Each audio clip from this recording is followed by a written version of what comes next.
Saudara, pengungsi Rohingya di Balai Mesraya Aceh kembali menjalani pemeriksaan kesehatan rutin yang digelar oleh petugas medis Rumah Sakit Prince Naif Unsia. Kebanyakan dari pengungsi alami penyakit lambung dan dermatitis atau penyakit kulit.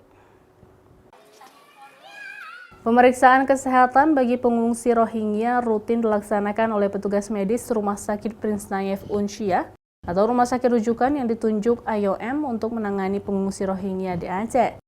Pasca pemeriksaan kesehatan, dokter menemukan beberapa keluhan dari pengungsi karena kebanyakan dari mereka terkena dermatitis atau penyakit kulit dan penyakit lambung. Salah satu penyebabnya adalah kurangnya sanitasi atau air bersih yang tersedia di lokasi pengungsian. Selain itu, para pengungsi juga tidur hanya beralaskan terpal di tempat terbuka, sehingga tak jarang kulit mereka dihinggapi nyamuk maupun berdebu. Tak hanya itu, kondisi tekanan stres di lokasi pengungsian juga memicu penyakit lambung itu kambuh. Kalau kita lihat dari penyakitnya sih udah lumayan membaik.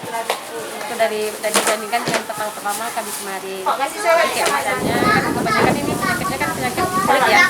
Mungkin dikarenakan dari hygiene-nya atau mungkin dari lingkungan karena mereka kan masih tempatnya kan masih terbatas. Jadi penyakitnya itu muncul dari situ.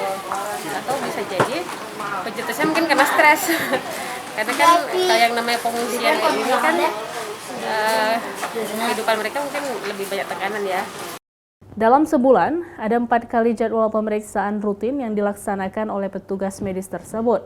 Namun untuk kondisi darurat, petugas medis itu tetap siaga menangani pengungsi Rohingya jika diperlukan.